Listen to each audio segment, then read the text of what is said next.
We weren't roommates or childhood besties, or even that close at first. We met in a 1 Corinthians 13 small group and basically trauma bonded over being the unfun friends. Not the ones who take the shots. We're the ones who carry the Band-Aids. We're not the ones who flirt at brunch, but we're the ones overthinking the group text.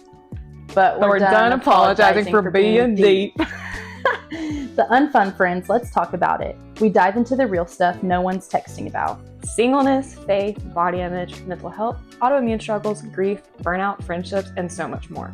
With a little chaos, a little candor, and a lot of comfort. This one's for the girls who feel like too much and not enough all at the same time. So, let's talk about it.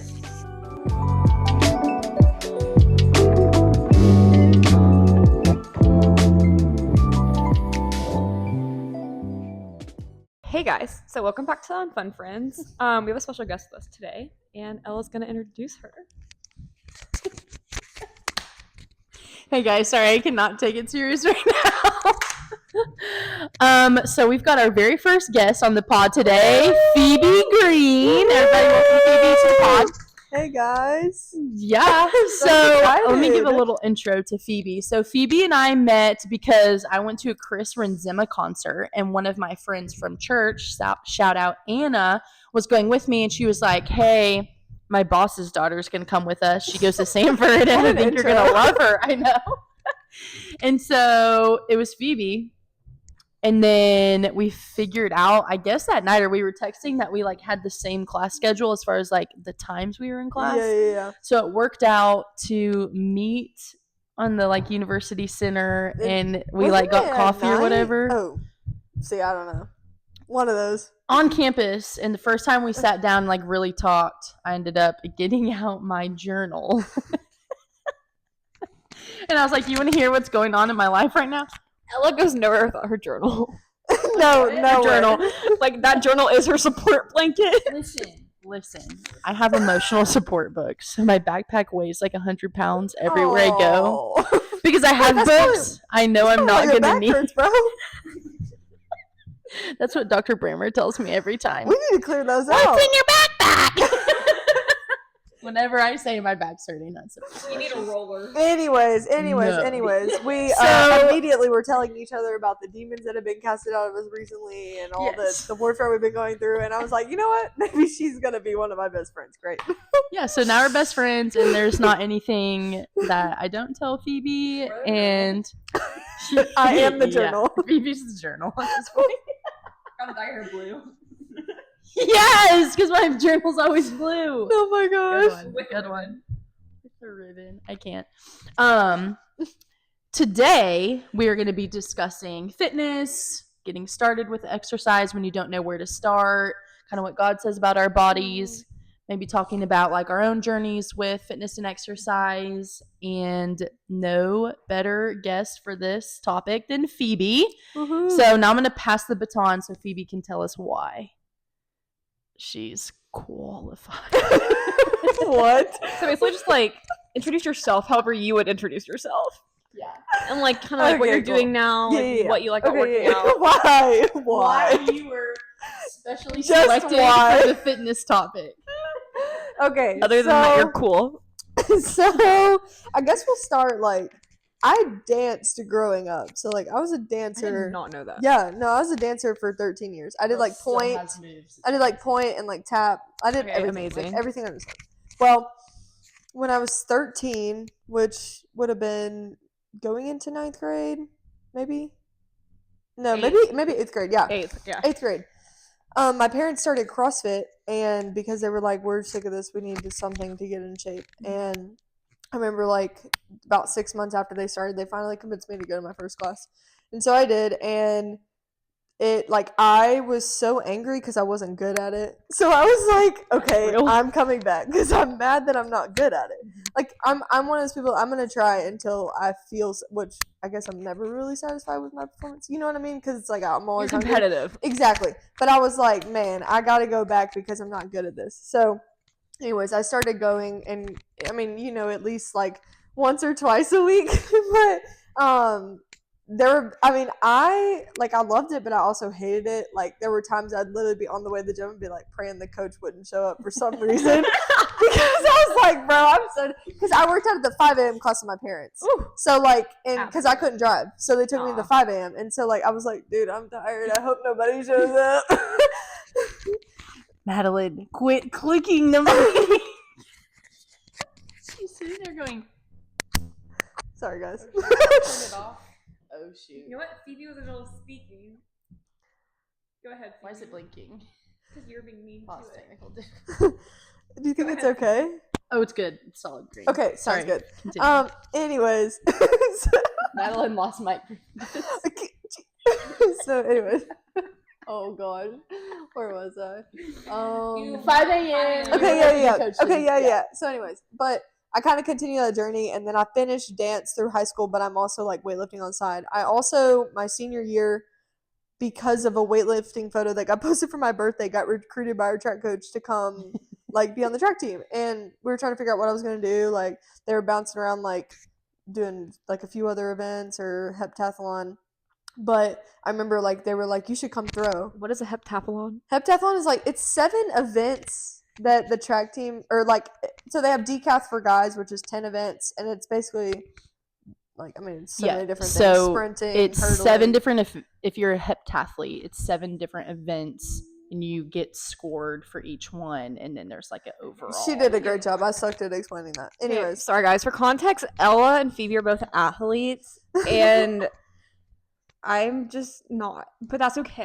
Madeline is. I do CrossFit, but I don't do sports.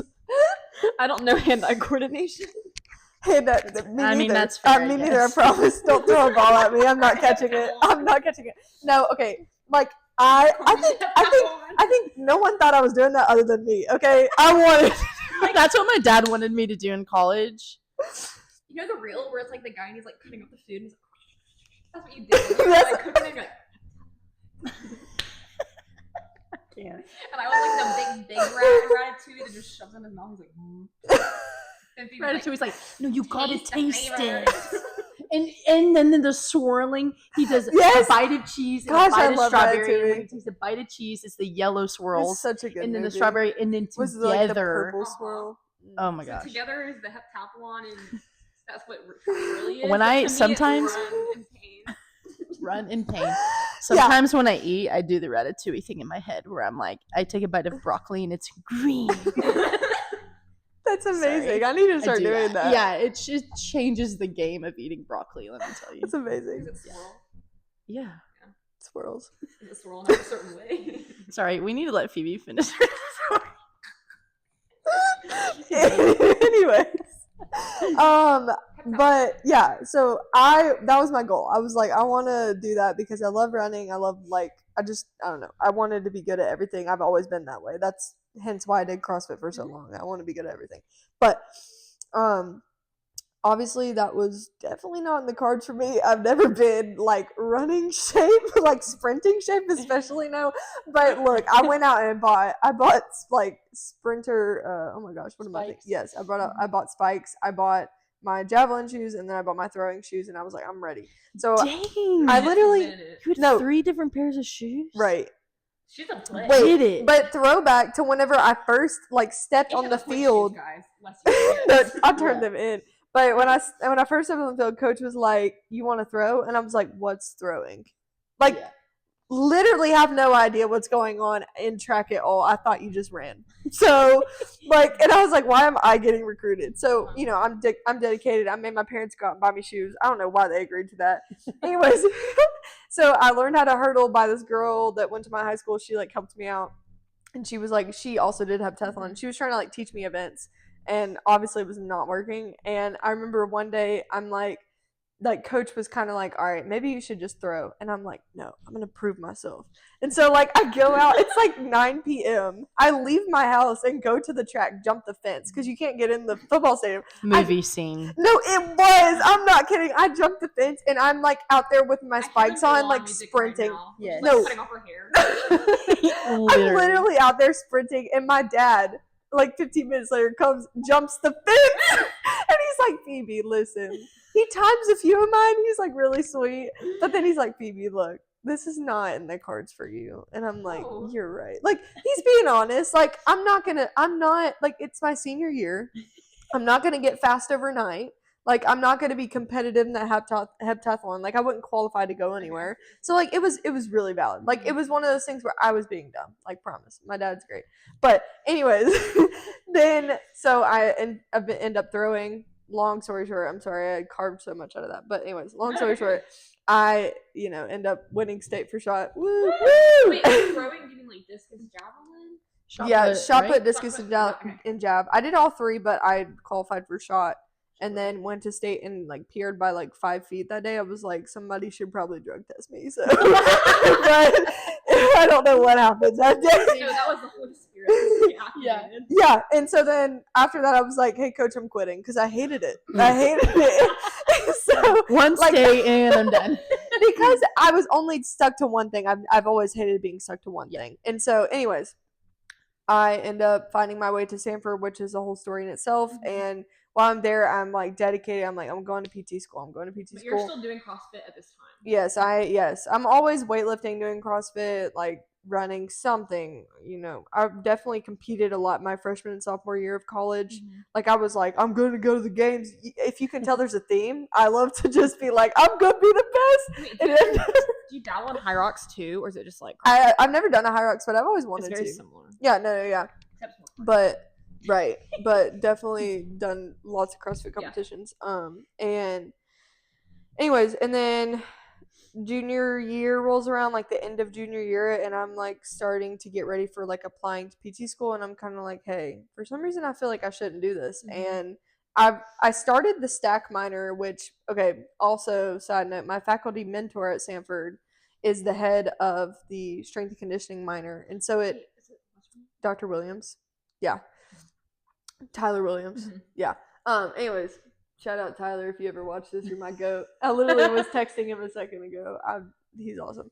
Anyways, but I Wait, remind me, what is your like declared major undergrad? Exercise science. Right. Thank you for asking that. And then you were skipped so much. Minors, yes. Which is what we're about to get into. Just strength and conditioning. Okay. So exercise science is my major. So I was already in that field, and with Dr. Williams being my faculty mentor, I had met with him once my freshman year, and he told me about the stack minor, like after kind of hearing my interest and background, and I was like, absolutely, I'm doing that. So then obviously he's my faculty mentor, and then I started the stack minor, so I started seeing him more, and then I was on Sam Fit, which was like a team that he led, doing athlete and just general pop testing on like DEXA scans and VO2 max tests and all that. So yeah, he was a key figure in speaking life into me and telling me that like to quit listening to you have to go to PT school to make money and be successful and be stable. And just the closer I got to the end, I was like, no, I want to be a strength coach. Like, I love coaching. Like, I ended up getting my personal training certification. Yeah, there we go. There it is. I couldn't think of the word. Yeah, I ended up getting that in personal training my last year at Stanford. And so that was awesome too. That gave me more background. I feel like at this point in life, like I'd always been frustrated with the fact that I've never like been the best at one specific type of training or anything like that, because I've done so many types. But I started to learn, like, God literally actually told me this a few weeks ago. He was like, I had you with this diverse background because I want you to be able to be a coach to a diverse amount of people. Like, I don't want it to be limited to, I know 3 sets of 10 in the weight room, or I know this in card or like running or whatever.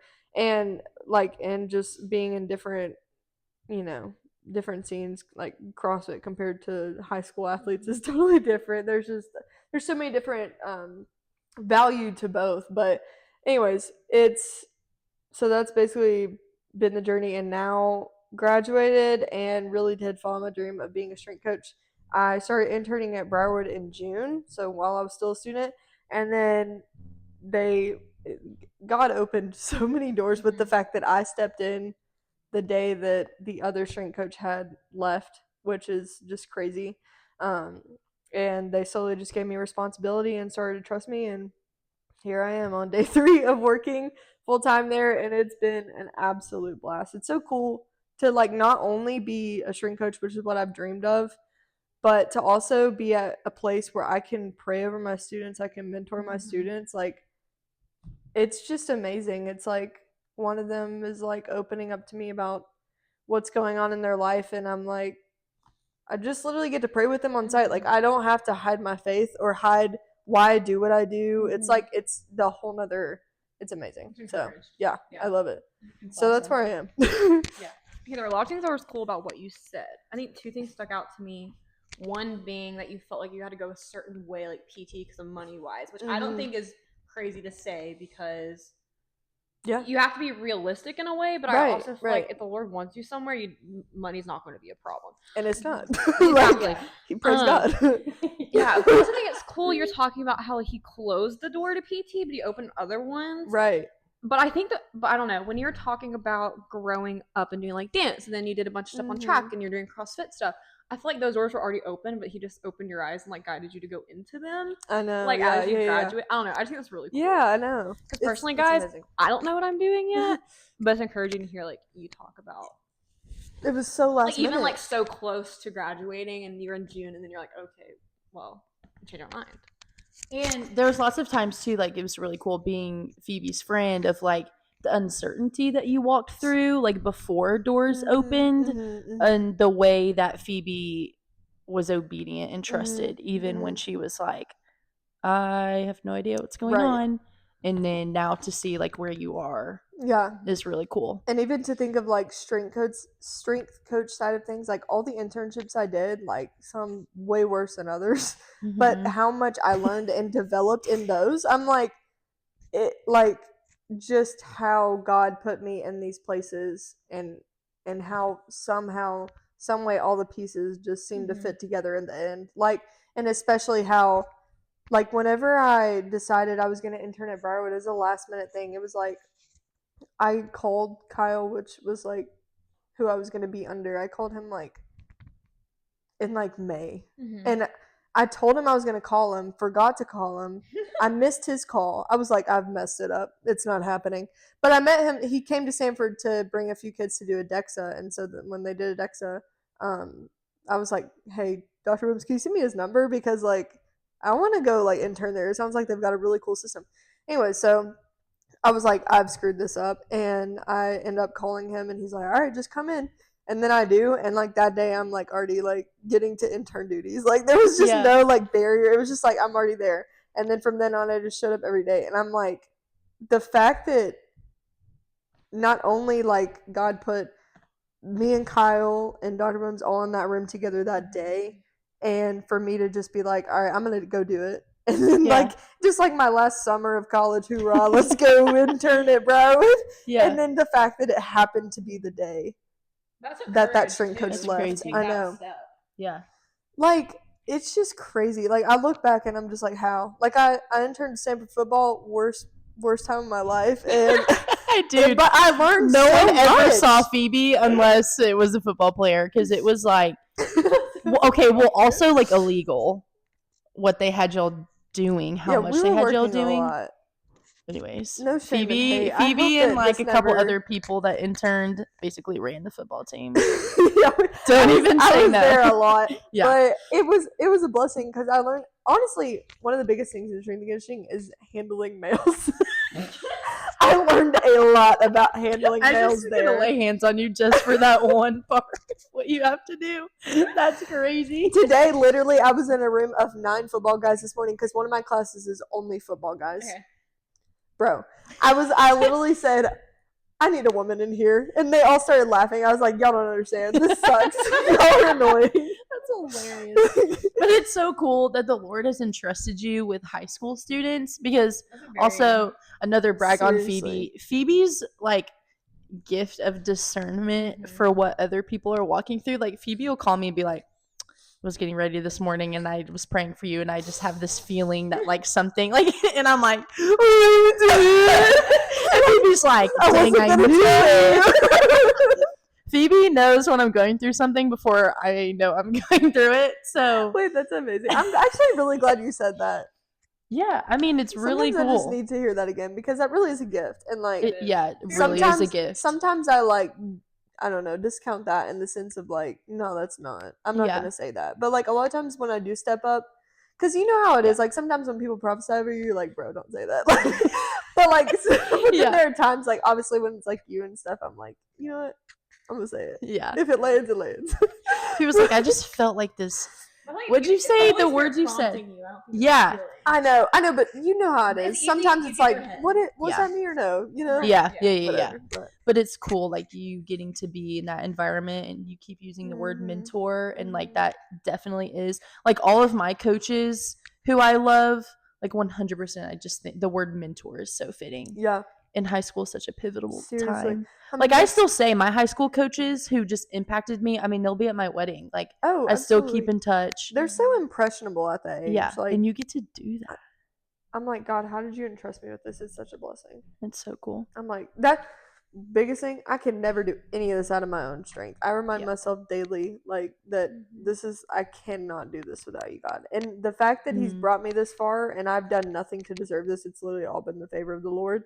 Because, like, I feel like I'm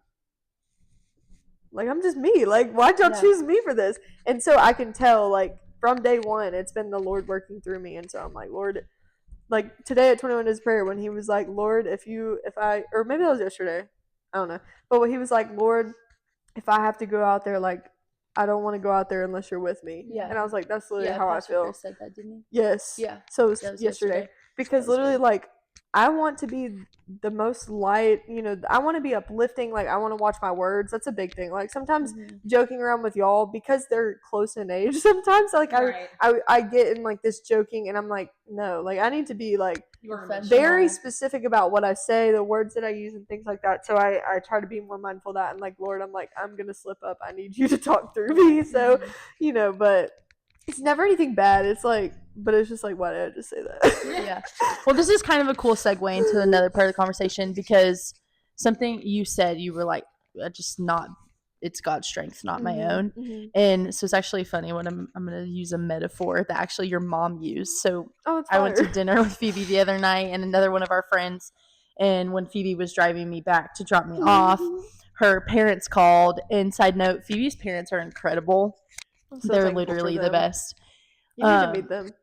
They're so great. And just her mom, we were talking about 21 Days of Prayer. Yeah. They're amazing. Phoebe has a great family. We were talking about 21 Days of Prayer and just like going to war in prayer for some specific things. And Phoebe's mom reminded us that, like, in this 21 days of prayer, like, the spiritual warfare gets really intense. There has not been one 21 days of prayer in the past 3 years that I've not gotten sick during the 21 days, and it's twice a year, and every single time Jesus, I know I'm like, I've already been sick before 21 days. So yeah, I'm rebuking that. But it's just like the spiritual warfare gets really intense, because obviously we are going to war for 21 days anyways. Seriously. And so Phoebe's mom was saying, like, I'm just reminding y'all that we're stepping into a season, the enemy is going to get ticked off, like, just be prepared. And she said, then she started saying, like, when when you're in a workout and it's so hard and you're so exhausted and you feel like you cannot finish. She was saying, obviously that's like our own physical strength, but even then, like, it's God's strength of just the gift to get to move. Wow. But then her mom said, like, remember that feeling and know that there is going to be a point spiritually and emotionally and mentally in this 21 days where you feel like you cannot finish. And I just was like, that's really good, Mom. Yeah, I was like, I didn't hear that as well as you did. That's great. I was like, dang. Like, yes. It was so good. But with that metaphor in mind, and your experience just with working out and the Lord and how it's just so hand in hand, I don't even know what question I wanted to ask. But I mean, I can already feel something going. Like, to me, like, especially, like, in my own heart, and then kind of when I'm explaining it to people that are also in the faith and things like that, or coming to the faith, I explain, like, physical growth and spiritual growth are very similar. Like, you literally, in physical training, you have to damage your muscle in order for it to grow. Like, you literally create micro tears in your muscle so that it can grow. And then, like, the more tears, the more growth. And I'm like, this is Phoebe's about to preach. I'm getting excited. I'm literally like, this is how spiritual growth is. It's so parallel. It's also like, the discipline between the two. Like, you have to be disciplined in physical training to see results, and same with spiritual. Like, I'm like, why God did you make these so parallel? It's like almost beautiful. And so a lot of times, like, I don't know, it's just a cool picture to see them side by side and remind myself, like, the more I discipline myself in this, the more I seek God, the more I work out, the more XYZ, I just see results in both those areas. And it's not like it comes quickly, like both of them take time. And so it's just, especially as I've started just merging the two, like, there have been a lot of times, especially if I go run, I'm like praying or listening to worship and praising the Lord out in his creation, things like that. Like, I've started, because for a long time I saw them as two separate things. I understood they were parallel but saw them separately, and I started like realizing that that's a part of my life that the Lord wanted to be in, because it's so important to me, and it's obviously important to him too. And so the more I've just been like, Lord, like, this isn't about my performance. This isn't about, like, if I beat the person next to me. This isn't about, like, me or glorifying me or making my body perfect or this or that. It's literally just about, like, this is something amazing that you've, like, gifted me to do and to love. Like, I'm so thankful that I get to do this. I'm so thankful that I have a healthy body that can do this. It's just like, I think one time I even made a post on Instagram where I'm like, I preached and read it the other day, but but I was like talking about how, like it doesn't have to be just working out. Like, this is my worship. Like, it's not for me, it's not for man, it's for worship. Like, this is for the Lord. And so my life verse really coming into fruition, like, literally when I work out every day. And I'm glad I said all that, because it's my reminder, like, I love working out. Like, sometimes I lose vision of that. Being in strength and conditioning, I'm like, oh, lift again. but I love it, and like, it's a blessing. Like, God's given me that passion. It's such a good reminder too, because all three of us have this conversation a lot. Just with my own journey, I have told a lot of it on the pod, but just I've always been an athlete, grew up being in sports. I've always been extremely competitive, come from a competitive family. We can't even play a game of Uno without cards being thrown at someone. Like, just super competitive. And then just with my whole story and navigating with the eating disorder, like, that can get so wrapped up in my workouts, and just viewing movement as like either punishment for eating something or blah blah blah, or trying to look a certain way. And when that's my mindset, I'm 100% losing all joy. Have you ever thought of working out as worship? Honestly, praise God, no. We're gonna do that now. I know, because it does shift the perspective from like me. It's not about to the Lord. You know what I mean? Which is cool. And like, how selfish that thought is of like, I get to take something that He's blessed me with, a healthy body that gets to move. Don't condemn yourself, but I get it. Well, yeah. See, Phoebe's always speaking life.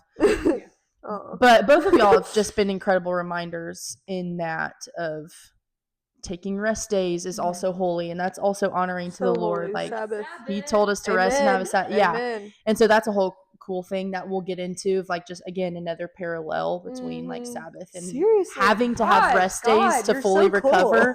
Like, what in the world?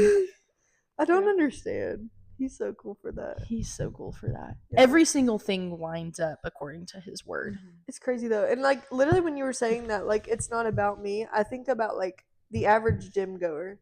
Like, they go to make themselves look like something, Right. Like, it's actually it's such a prideful thing nowadays, like, just to go to the gym. You know what I mean? To be a gym goer, it's like a lot of it is focused on pride and how I can make myself look good. Or even make myself look healthy, or be healthy. Like, even sometimes that can be so wrapped up. Yeah.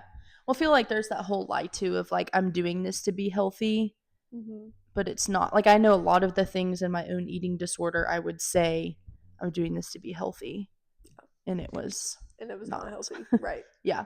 But for you, like, what in your journey, what lies have you faced when it comes to like working out? Definitely. Actually, I said definitely like I knew where I was going. Probably, I don't know. I feel like recently, like, I told you guys that I had that moment where the Lord was like, look, I've given you this diverse background. And I feel like for a long time, like definitely this past year, I've always just been so upset that I was like, that I'm like going into athletics, but I've never been like a real athlete. Like I know that I had that season of track. Yes. I know, but what dancing is okay. mega athlete. I know. In a lot of places, you didn't have like your one sport. Exactly. Yeah, and so like whenever people are like, what sport did you play? And I'm like, what the frick do I say? CrossFit. Like, okay, Dance. bro. But, and so that used to be like a big lie in my head. Like, I don't have, like, I'm going into athletics, but I don't have this athlete background. Like, I used to think that, like, my CrossFit background wouldn't be enough, like, dance, because I never, like, was in a weight room other than track maybe, like, 4 times. Like, we barely weightlifted. Yeah. But, like, and so it was just hard for me to think, how am I qualified to do something like this when I never did it myself? But so that's kind of more on like my job side of things, but I guess like on working outside of things, like definitely just like, I mean, with, I guess all of this leads to me trying to be competitive, but when I was trying to be competitive, I just like, I never felt like I could possibly do enough to like be how in shape I wanted to be how strong I wanted to be, and to like look how I wanted to look. But I was also creating so many unhealthy habits. Like, I don't know. It was during that time, like, I guess, I don't know how much I want to speak on this here, but I had a coach that was not like, when I thought I was gonna like make it in CrossFit, I had a coach that was not very kind to me. And so like definitely like always like, you can do better, like that sucked, like you didn't try or anything like that. And so then it kind of put me in this, like, there are even days that takes the joy and worship out of it. Exactly. There are days that it makes it where it's a chore and a punishment. Exactly. Like there are literally days that I go work out and I'm like, I didn't even do enough to call that a workout. Like it took me a while to come out of that competitive mindset and be like, look, this is worship. I'm moving my body because I want to and because I'm able to, not because like I have to. Like also, you did something.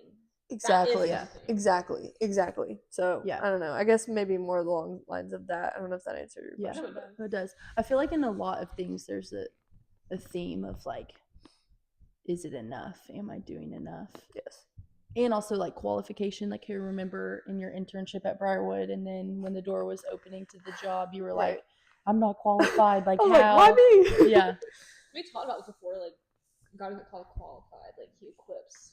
Yeah. Yes. God doesn't call the equipped. He equips the called. It's so true. I love that. Like I'm seeing it in action every day when I walk into Briarwood. Yeah. I'm like, how?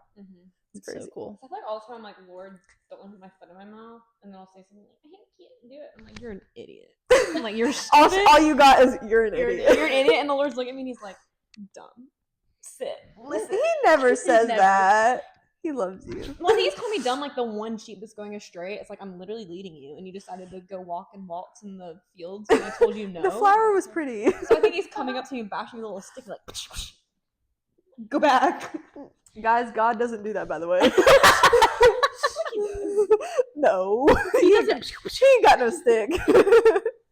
His rod and staff doesn't beat the sheep. Wow. That was okay, listen. The shepherd's rod and staff brings the sheep back, and it fights off predators. Wow. Well, You know what? He's a predator in my mind. Okay. So he's the enemy, not you. In my mind. We're just giving you a hard time. What was I gonna say? Listen, there's this little show. So in our house, we've been watching Minnow. I just burped. I wonder if you could hear that. Oh, I can't wait to play it back. Probably not, honestly. Okay, good. We'll see. We've been watching a lot of shows on Minnow, which is like a Christian Netflix for kids. And there's this little mini series called, is it called Young David or King David? I can't remember. But it's like 6 episodes about David. Is it? Yeah, I think it is. But there's one, and the title is Shepherd, and they're like 6-minute episodes. But it's him, and he's like singing Psalm 23, basically. Oh my gosh. It's so good. Actually, I'm like glued to the TV when the kids are watching it. But this is just a funny little comment. There's some good humor in it. Like there's this little kid and they're like on the rooftop and the little kid is like mad because he has to go to bed. And David's like, yeah, this is where I come when like, you know, I'm feeling upset or whatever. And I talk to God up here. And the little kid is like, he says, don't you have to go to the tentacle to do that? And David goes, the tabernacle. That's so cute. It was so cute. And I busted out laughing. I was like, that was the best. Don't you have to go to the tentacle for that? I was like, whoever wrote that line. Their kid probably actually said that. Probably. But I was like, that's so true to what kids say. So like adorable. Tabernacle becomes tentacle. That's hilarious. Anyways. The but the Psalm 23 has been a scripture that I've come back to again and again. I love the metaphor of and how, again, the parallels to like actual biology of a real sheep is really crazy. God is so cool. He's so cool for that. Very intentional. Oh my gosh. And I don't know if I've said this on the pod before, but this is just another how I geek out with nature and how it lines. It's just exact. I think they're daylilies that do this because Dr. Brammer has a garden in her backyard. And so she tells me about it. Every morning, a new bud opens up and then the petals fall off at night. And it's this exact, his mercies are new every morning. That's so cool. I literally bawled my eyes out. Yeah, we'll probably like, what? I love those little tidbits. Like, have you heard that thing whenever, like, literally when you breathe, you say Yahweh? Like, yes, breathe in is Yah and out is way, and it was like the very act of breathing is worship, and I was like, I'm done. I'm a puddle on the floor. Yeah, it's so cool. Because like when you have nothing else to give, just the very breath. That's amazing. So good. All right, what's next? What we got?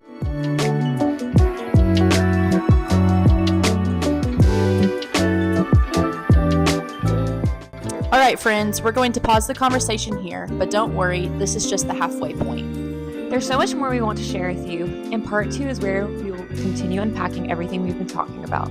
Take a moment to sit with what you've heard and then come back and join us for the rest of the conversation. See you there.